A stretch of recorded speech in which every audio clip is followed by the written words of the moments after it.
মানুষ নাম রাখে, প্রত্যেকটা মানুষের 3টা করে নাম। আমকরণ নাম খুঁজতে খুঁজতে এখন কেউ নাম রাখে, বাচ্চার নাম রাখে খিনজির। খিনজির মানে বুঝেন তো, শুকর।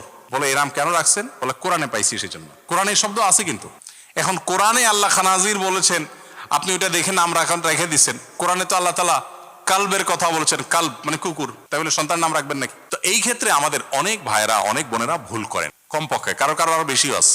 নাম রাখবেন একটা, কিন্তু নাম রাখে 3টা বা 4টা।